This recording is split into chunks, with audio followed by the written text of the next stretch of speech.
Russian President Vladimir Putin chairs a meeting at the Kremlin in Moscow on October 26. Alexei NikolskySputnikKremlin via Reuters last week, the Russian Defense Ministry released video footage proving that American forces in Syria have been allowing Islamic State fighters to escape from besieged cities. Or that, at least, is what the Russians claimed. It took a few days for fact-checkers at Conflict Intelligence Team and Bellingcat, private organizations devoted to debunking disinformation, to figure out that the alleged evidence was completely fake. Among their findings, some of the images had been lifted from a 2-year-old video game trailer. Others came from 2015 footage issued by the Iraqi Defense Ministry. Caught in the act, the Russian ministry has since admitted that it used fake evidence, and then repeated the allegations using new video material. This story is but one example of how Moscow's state-sponsored lie machine keeps cruising along even as its operations are being unveiled around the world. You might have thought, given all the attention to Russian meddling in the 2016 presidential election, that the Kremlin would try to tone things down. Or at least be a little more subtle about it.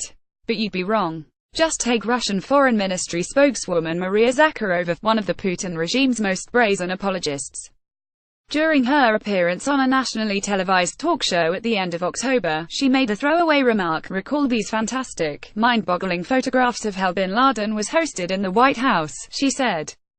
She was referring to a notorious fake photo that started circulating on the internet in 2015.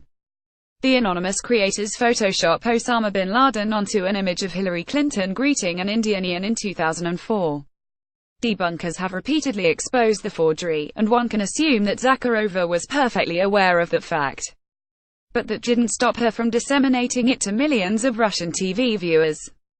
This is the same Zakharova, by the way, who made the following comment to another TV audience last year: "If you want to know what will happen in America, who do you have to talk to?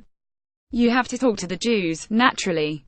There's nothing covert about the stories I've mentioned. All of this is happening in plain sight, courtesy of senior officials, not marginal wingnuts." Indeed, it was Vladimir Putin himself who recently touted the idea that the United States has been collecting tissue samples from Russian citizens in order to perfect a bioweapon targeting them as a group. Why are they going to different ethnic groups and to people living in different geographical locations across Russia? The president asked. Why are they doing this?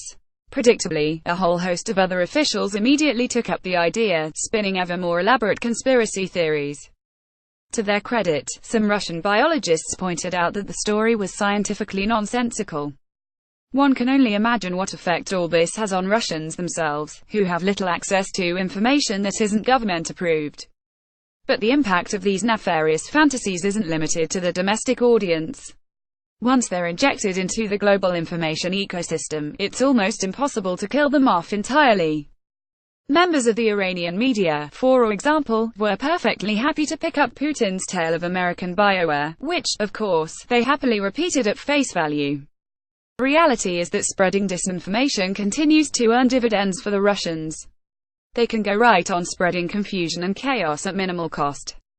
They increase their influence over the politics of other countries without having to confront them directly. And they have yet to pay a political price. The United States has never really retaliated against Moscow for its 2016 cyber attacks.